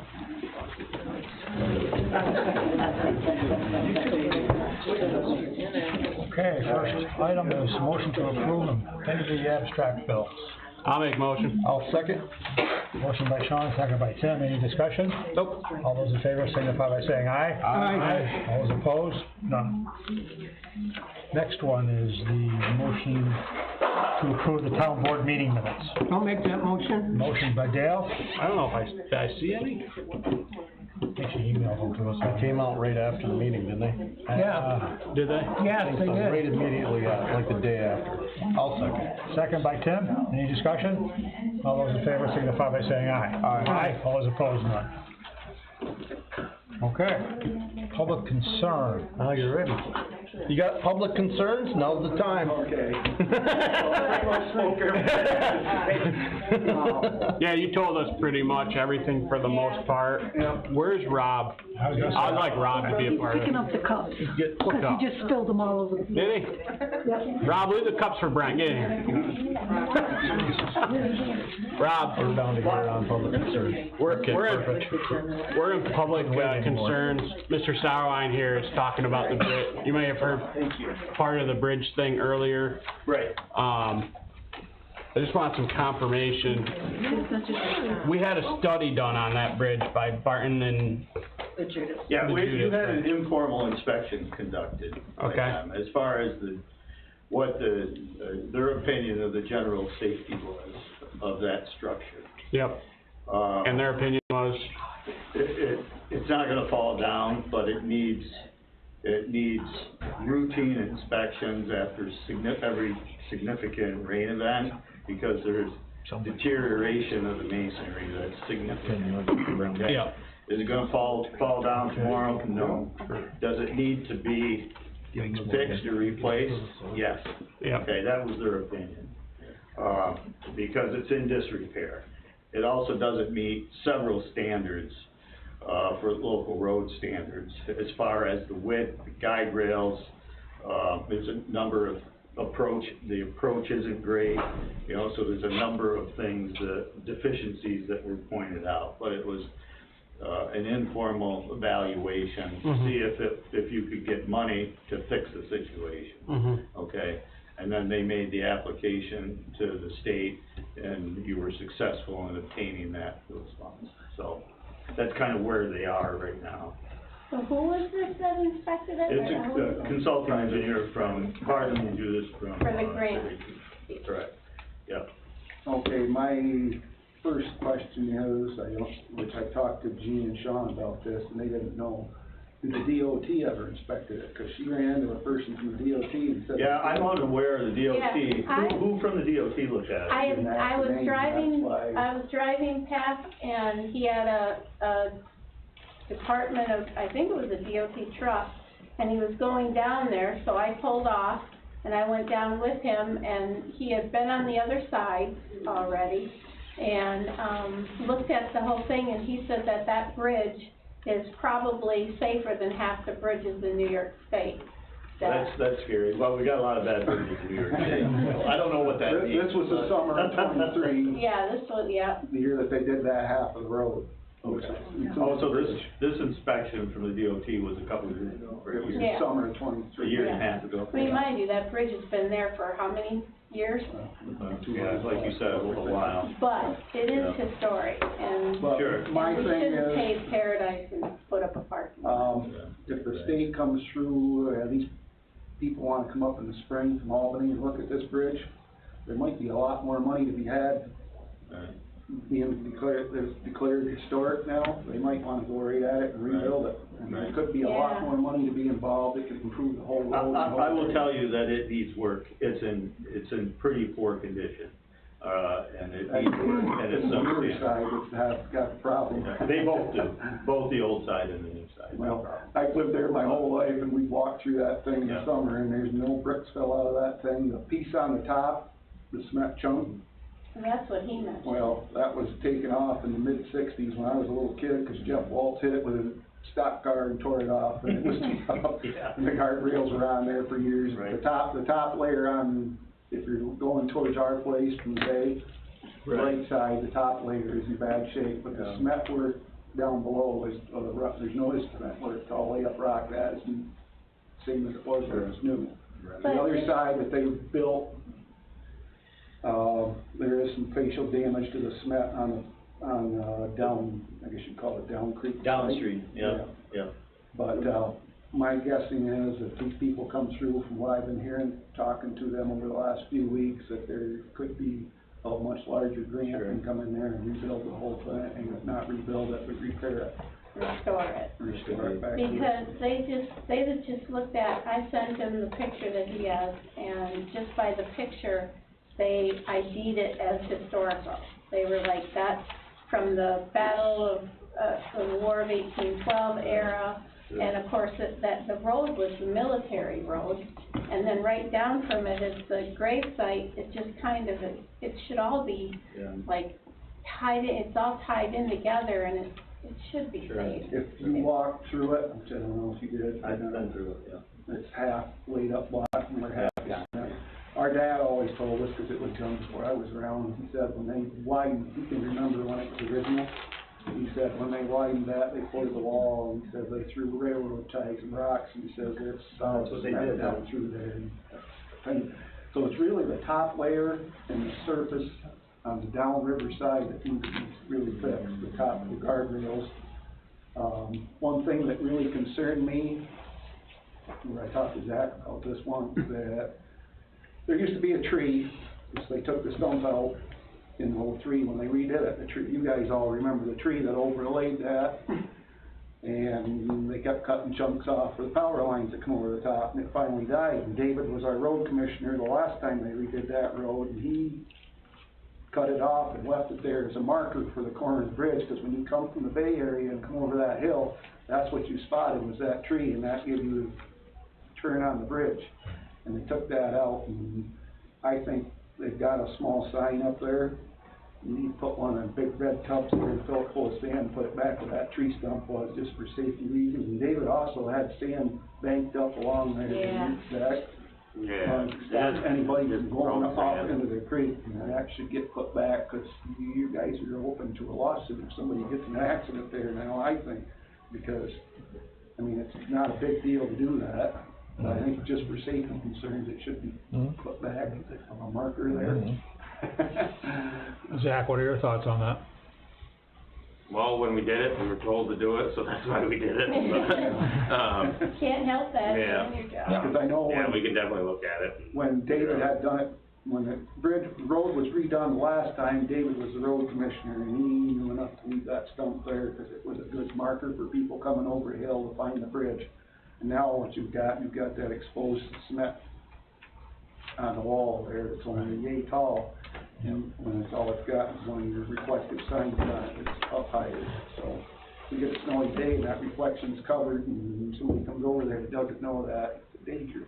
Actually, I'm changing the subject, because speaking of danger, is there a sign or something, and I know this is changing the subject, but on Swan Hollow, everybody and their brother goes through with trees half falling out of their vehicles to take to the dump. And there's been 2 times that I almost had a head-on coming up, you know, where the farm is. You go over the bridge we're talking about, you go up in that one hill, where there's been literally logs that I almost hit, but getting out of the way, the one time and how many that a car would be coming, but it's summer, and there's another, and we almost had a head-on, and that happened to me twice. And I kept saying I want to talk to you guys about something, and, you know, a sign or That's a constant summer problem, because we pick up stuff, I know Zach's crew's always picking up stuff But off it's that road, causing- because they're going to the brush Brush pile over on our barn settlement. Even Chet, our son has had the same thing where they've almost had, and that was coming down by where the, parking area is for the graves of the battle. Yeah. Coming that way, and there was stuff, and he had to move, and another car was coming, and they come around that pretty fast, and There's it's a lot like, of trucks coming up, and especially But in the we've spring got- of the year, it's just a constant, yeah, every it's day. like twice as many people, and it's very dangerous. But I don't know how you regulate that, cause people aren't I gonna don't stop, either. there's no way to really regulate. Yeah, it's real tough, it's kinda like a speed limit sign out on the highway when there's no cop around. Yeah. Right. Well, Speed stuff bump. coming up. But it is, it's Major a danger, speed there's no bump. doubt about that, but. They'll bump more out, Yeah. it's tough. But Any other, anyway. any other public concerns? Are you done? I'm sorry, I didn't interrupt you. No, that's okay, Aaron. I guess so, I mean, you guys know, I'm expecting a lot more paperwork coming from these people, because they're really just working on it, so I might have more information for you. What's our, Rob, remind us of the timeline here with the route that we've already essentially accepted? Well, you've been granted the funds, okay? Yep. So the next step would be to, engage the engineer, right, start the design process. And, we received a copy of a draft contract that I just forwarded to Brent, we'll look at that. Draft contract from the engineer. And then you move forward with the design. Part of the design is a preliminary, there's preliminary and final design work that will be completed, so. The design part of the grant, Correct, what's that? is the, The design is part of the grant. okay, So the design, and so there's several submissions, yeah, right? The design, there's probably, right, you know how the government designs things, it takes probably 3 or 4 submissions, to get it designed, and then you'll bid it and do the construction. The construction won't take place probably till 26, Yep. right? So what's the timeline on the submissions for the? That hasn't been fully established yet, but it'll be this summer. The submissions for the design. So where do we stand and what have we submitted, because we have submitted a document? You simply accepted the grant. Yep. Yep. So can the submission for the architects and all that wait until these people get up here in the spring? Well, Look at it? the historic preservation will be contacted as part of the process. So it has to clear, no construction work can take place until the state is signed off, till historic preservation is signed off. So that's part of the process. My concern is right now that from what we've heard from the people out of Albany, that they want to wait till spring, Oh, sure. and I don't want you guys No, to I don't go think out that's a problem. and spend some of this grant money to get the architecture Yeah. done and stuff, if they're gonna come in and say, we wanna do it this other way. No, the first things that will happen this spring, it will be surveyed, they'll do the archaeological evaluation, and SHPO will be, the state, when I say SHPO, the State Historic Preservation Office, it's part of Parks. Right. They'll be consulted, there'll be a full environmental review done, all that'll take place before the design will even start. Okay, so I think there'll be ample time, any feedback or information you get to provide the board, certainly that'll be taken into consideration. I don't think the design isn't finalized, so, one thing that comes into my head, if it's able to be salvaged and repaired and maintained some of the historic nature, maybe that's an option, right? And That's what I was gonna say. instead of ripping it out and replacing it, I don't know, well, that's something that we'll have to talk to the consultant about, and the state, so. But this should.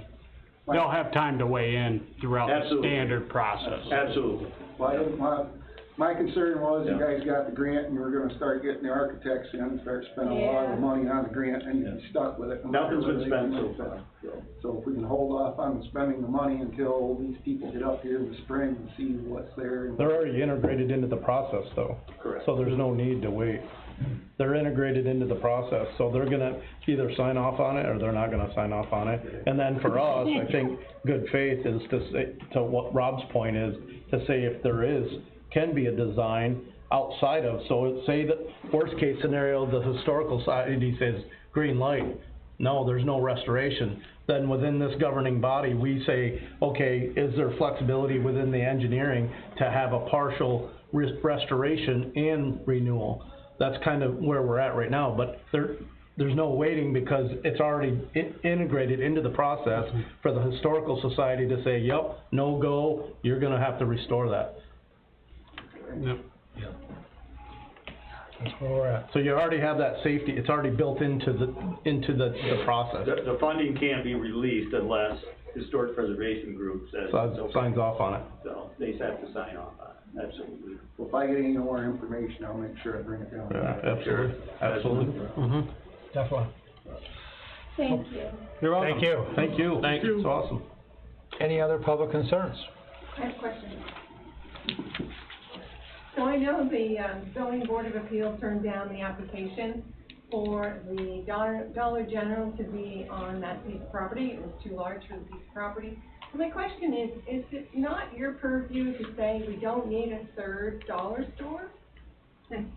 No. Is there anybody that could say we don't need a third dollar store? Yeah, I think the public can, through the regular zoning process, you can come express your public concerns, and it's my interpretation that the zoning board will weigh in on the public's feedbacks, similar to like what we're doing right now.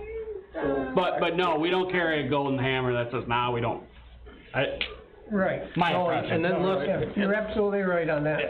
Unless we had already put into like local laws to govern like this being a historical society and this is, we're regulating things kinda similar to, you know, Wellesley Island, parts of Wellesley Island.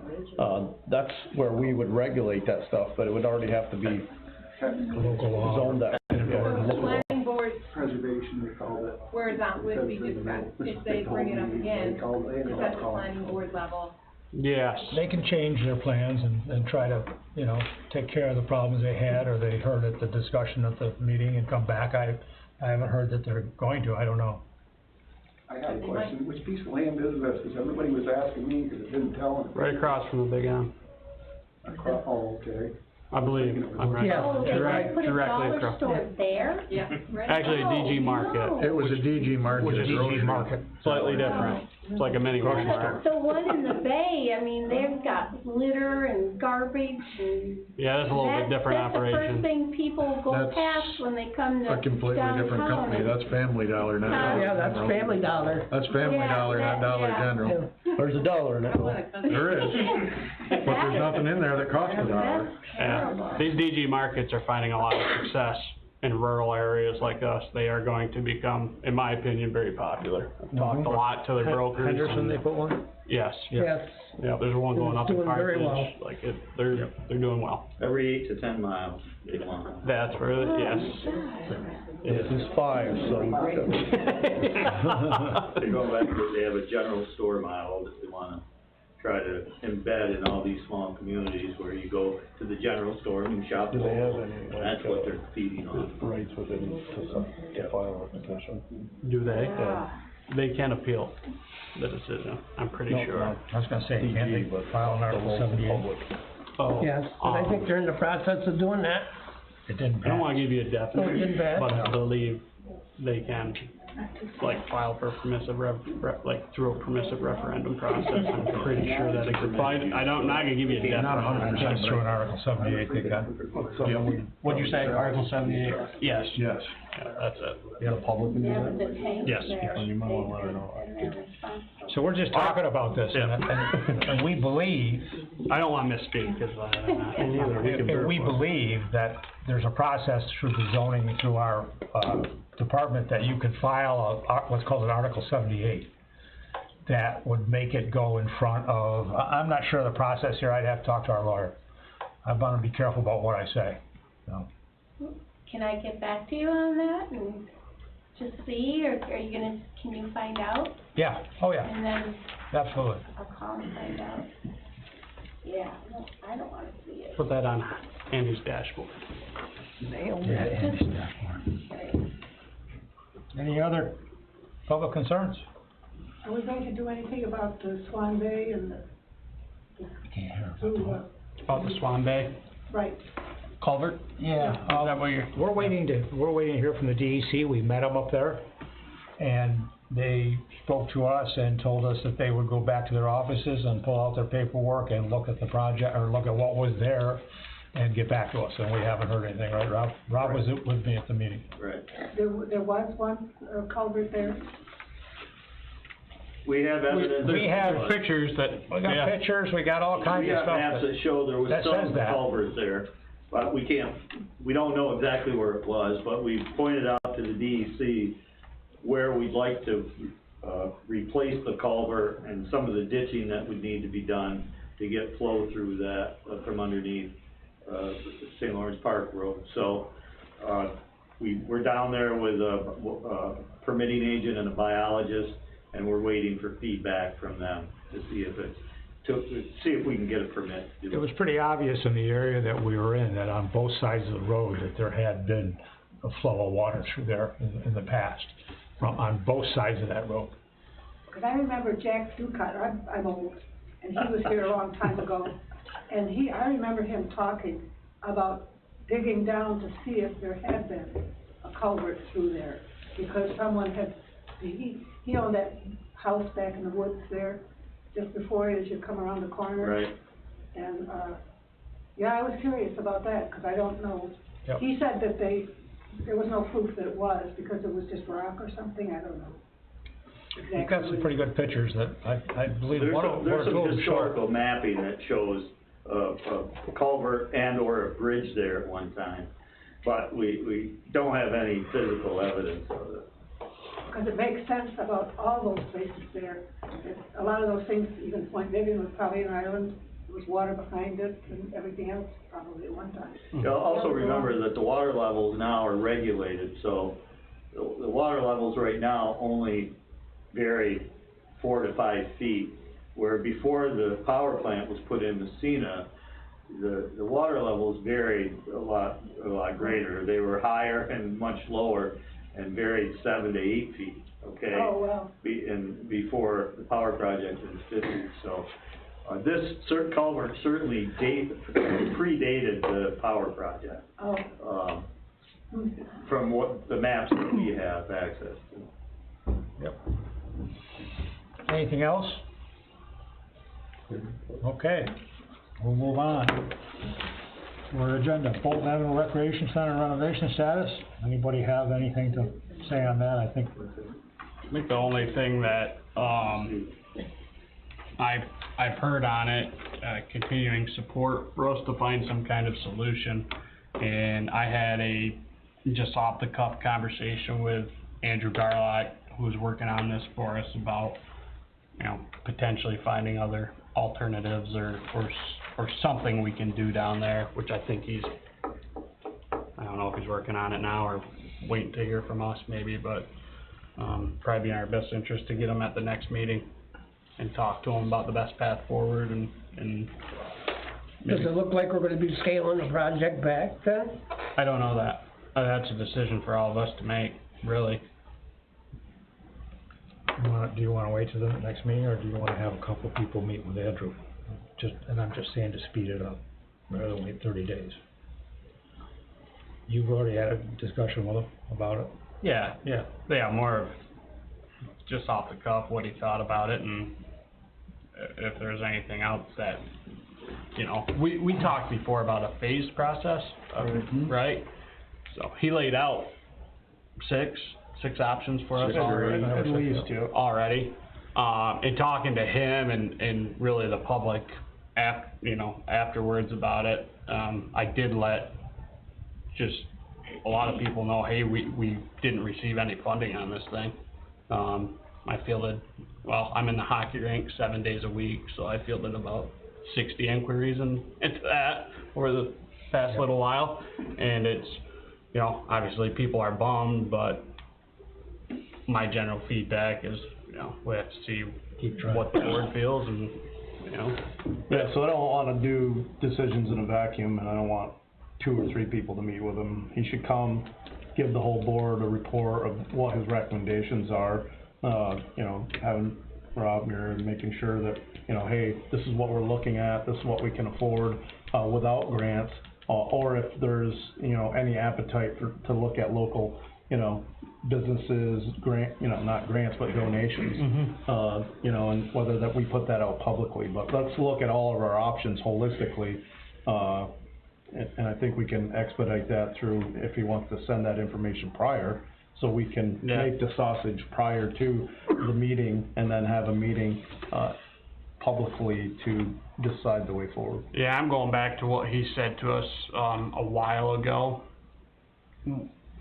We're gonna have to make a decision on what we're comfortable plugging in there Yeah. for money. That is, At a minimum, that's gonna be the basis Yeah, of the at a conversation. minimum, yeah, the full phase one, to my recollection, was around 6-7 million. Yep. Just the basics. Yep. So, and that's really, you know, where the rubber meets the road, and then looking with our advisors and seeing, hey, do we wanna put that out to the public to say, you know, hey, this is what we have, do you want the $13 million, then, you know, is there Right. is there donations out there, or local businesses, even if that's doable, that wanna contribute to this, effort? But I think Okay. we need to come back with a data-driven decision. That's just my one opinion. I agree. I think we should bring him to some ideas, and we get him to think about it, and maybe put some things on paper and come and see us. Okay? Okay. Engineer report, Rob. Sure, well, we covered a lot of it, but, just grant funding on Route 12, we have had dialogue with USDA, they're reviewing our application, we're feeding information back and forth. I haven't heard from them since, the holidays, but we gave them some additional information in December, so that's ongoing. I do think we need to get ready for the next round of state funding. I talked to Brent about this, engaging your assemblyman and your senator to try to make a political plea for that Route 12 sewer. I think that's important for the board to engage your political representatives, because that's what it's coming down to. These programs are so oversubscribed that it's crazy, you know. And I heard one grant writer say, you know, the average success rate is 1 in 17 now. You know, it used to be 1 in 6, then it went to 1 in 10, now it's 1 in 17. So Yikes. I think we need to be more aggressive at trying to seek these funds. Swan Bay Culvert we talked about, you have an agreement we'll look at. I did send an email to Brian Tremblay with BNL. We can have some of these discussions brought up tonight. As far as the historical aspect of it. Highway garage, the electrical, I talked to Zach today, 95% complete. You have an invoice from Mike Cars that you're paying tonight. You'll still owe him about 10 grand when he finishes up. He's got to do the generator startup, get the gas connected to that, and do some things there. We did have a little hiccup. National Grid wanted an additional fuse disconnect on the service. So we upgraded the service from 200 to 400 amps, and they wanted a fuse disconnect put in. So I had Mike buy the disconnect and install it. It's about a $4,300 deal we had to do, but it was really unavoidable. So there will be a change order that I'll process for you to execute. That came through today. Yeah. So that's a highway garage electrical. The large Swan Bay, I haven't done anything with that yet, Brent. I think we gotta consult with the other towns on if you feel that. I thought we'd put something together and send it their way. Yeah. And the electronic speed signs, we're still going back and forth with DOT. One other thing on Redwood, I am working on a revised draft ordinance. Brent, Sandy, and I met and went through the old Redwood sewer use ordinance from '92 that's been amended a bunch of times. And I guess we all agreed that it's probably better to draft a new ordinance for consideration. So I'm still working on that, Sandy. I'll get that to Sandy when I get it together. I think that's it. Don't rush it, tax time. So what he's talking about, just so the board knows, is that, you know, I've been dealing with a couple of properties over there that are paying large bills that are disconnected. So we looked at this ordinance and we looked. I was hoping we could do amendments. There's so many things in that ordinance that need to be redone. We looked at other ordinances, we looked at 3 or 4 other ordinances that have been done in the last 10 years, and ours is 23 years old or something. So we're gonna redo it. that's what we've done. It's over 30 years old. It's over 30 years old. Is it? Yeah, it's gotta be. Yeah, yeah. Done silver. Okay, so that's where we're at there. Assessor report is on the website. I think everybody's seen that. It's on your Chromebooks. Highway report, Zach. We plowed and sanded as needed, we've been working on our trucks as needed. We picked up a bunch of down trees from the high winds we've had, a bunch of garbage that's been thrown out on the side of the road. We've been doing some cleaning around the barn, doing some painting, and dressing it up after all the old conduit and stuff got ripped off the walls. And we've been servicing our work trucks and just trying to stay busy with uphold and happy it's been. I was approached today by Greg Coon, and I know a lot of my guys feel the same way. He wanted to personally thank you guys for what you did at the town barn, taking in concern our help, and basically a lot of times we live there all winter long, so it's been a big upgrade. Good. I want to thank you guys. Thank you guys. Yep, we do. That's it. Thanks, Jack. Okay, the zoning, water and sewer reports are on the website and on the Chromebooks here. Sandy, have you for clerk report? Yep, tax season has started, we've been off to a very slow start. Considering we've got 2 weeks from Friday to either pay in full or have your first installment in, and we probably only got 15% collected. So we're way down compared to prior years. Part of that is, bills went out late, and as we've seen in the news here locally, mail getting delivered, and just because it's not delivered doesn't mean you don't have to pay your tax bill. It still needs to be paid. They are online. It took Jefferson County, because the files were so large, it took them a little bit longer to get our actual bills online. They are all online. You just have to go to Real Property, click on View Tax Bill, and put your name in, and your tax bill will come up. So that's where we're at. Are we making that notice to the public? Is that notice put out to the public that they can do that virtually? Can we put that on our website or something? Paying online. Paying online? Seeing online. They know they can pay online. That's when, so last week, I even signed for my role a week later than normal, but when I signed for it and notice goes into the TI Sun, it'll be in this week's paper. It's my official notice saying tax collection times and where you can go and where it has to be and all of that, so it's Perfect. I'll go on the tax bill. That it, Sandy? That's it. Okay. Thank you. Thank you, Sandy. Moving on, comprehensive plan survey summary. We talked about that quite a bit. I don't know if anybody got any questions or anything more they want to add.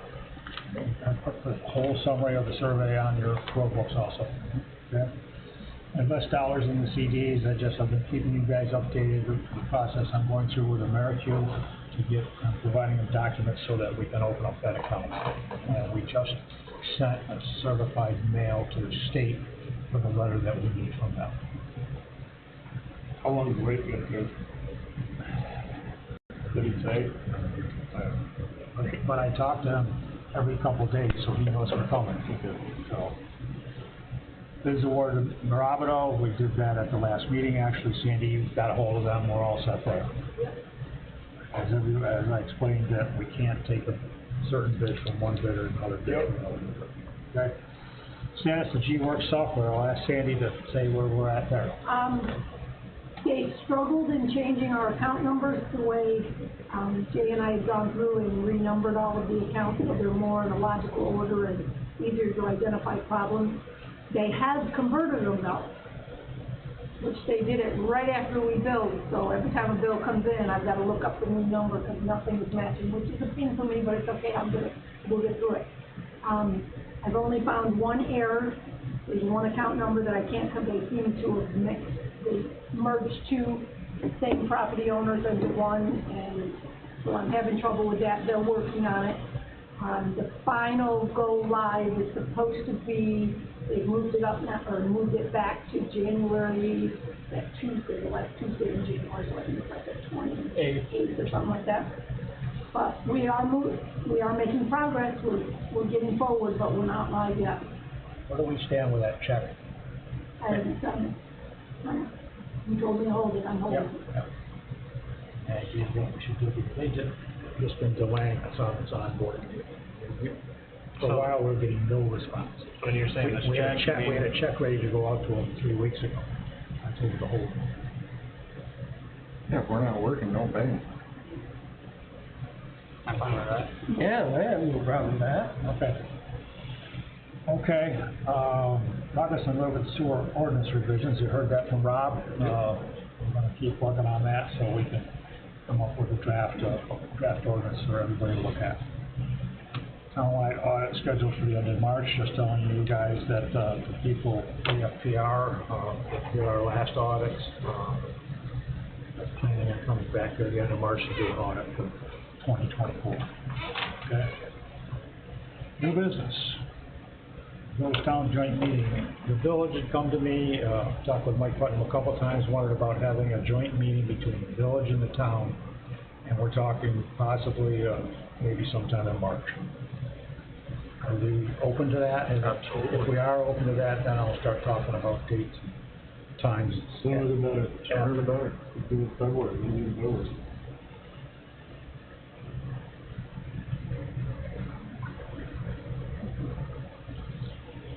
Advertised sewer trainee position, we got some information, we do have an applicant, but, we got some information for our application that we're gonna put in, or no, our job advertisement that we're gonna put in, that Jay and Jamie have been working on, I believe they're finished, that's going in the paper, so then we can start actively looking at applications. I need a motion to declare the rink truck for 2016 surplus, if that's what we want to do, we want to sell it, or we want to keep it. I don't know why we'd want to keep it. Not using it. Don't use it, there's no use for it. I'll make a motion. I'll second. Motion by Tim, second by Gene to declare it surplus. Any discussion? All those in favor signify by saying aye. Aye. All those opposed, no.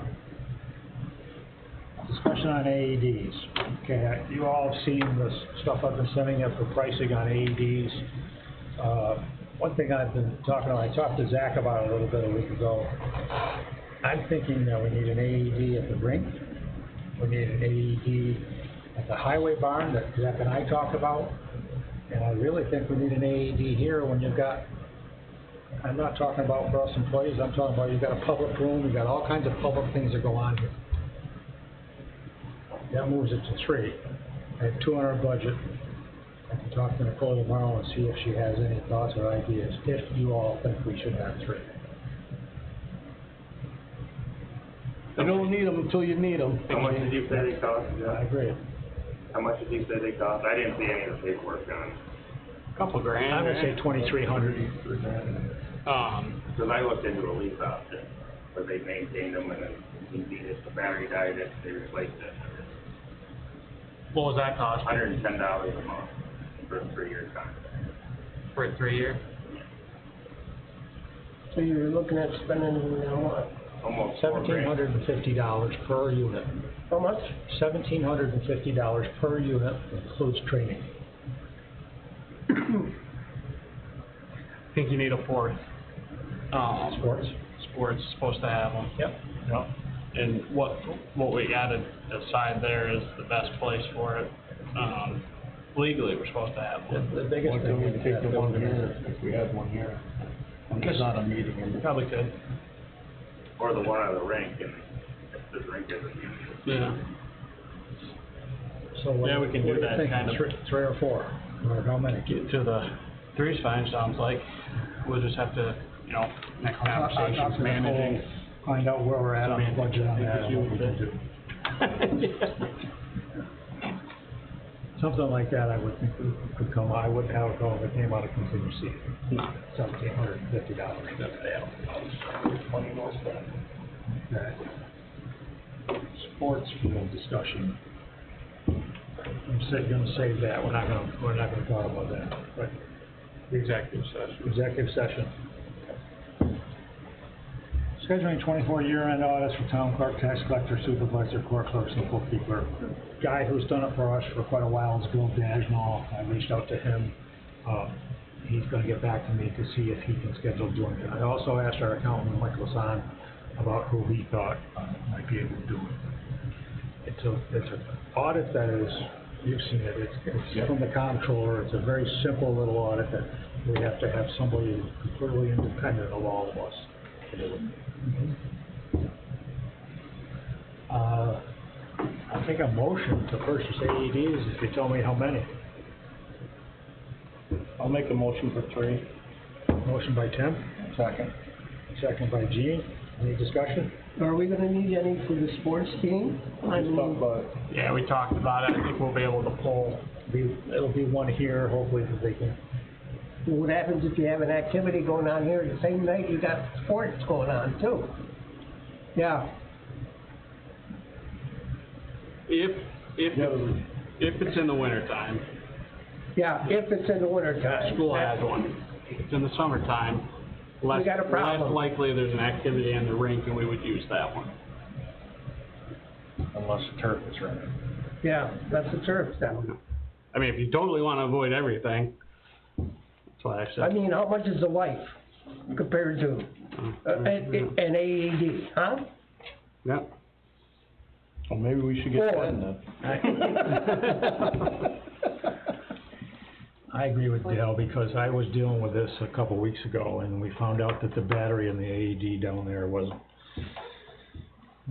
fully charged, or wasn't taking a charge, and we had a hockey tournament coming the next day, and I went and borrowed an AED, because I didn't wanna not have an AED, just in case. So Can if we need I to make do. a comment? Zach said it costs $110 a month, and they keep them up. How often do you have to replace the batteries and stuff in them? I mean, is that cheaper route to go and have them, that, and to purchase something and then have? Probably need to check in the batteries? warranty and all that. So the warranty is right on here, I get 3,600. has an 8-year warranty. Does that include battery? So it wouldn't be then. It does. Okay. So it'd be cheaper to buy it than to do that. I'm fine with 4, I mean, ounce of prevention's worth a pound of cure. It sure is. I'll make a motion to do 4, based upon, I'll second that. 4. And we'll look into. Thank you. And we'll look into the pricing. Okay? Motion by Tim, second by Gene. Discussion?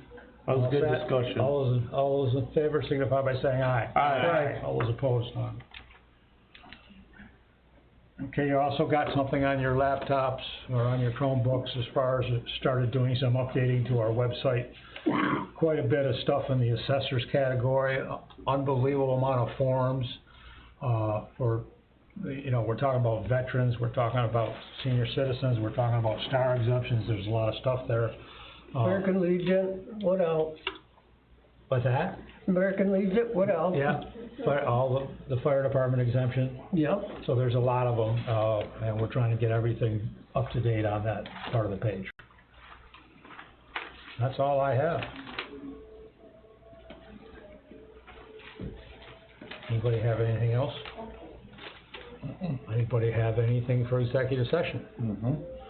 You have discussion about an employee or a pet? I just said, we've gotta give a reason. Yeah, employee. And we also have some, negotiation that we have to go in executive session for. Motion for executive session? I'll make it. Sean, second by Dale. Any discussion? All those in favor signify by saying aye. Aye. All those opposed, none. Thank you. Thank you, guys. Thank you. We've met, I think. Where would the other AED be, like here, and then we would say Here, highway? rink, highway barn, and fourth would be sports. Be a traveler. Oh, Yeah, travel. okay, good. Why would you discuss the field in executive session, did you say that? Exactly. Because it's negotiation. Okay, all right. Oh yeah, the other question. Yeah, maybe.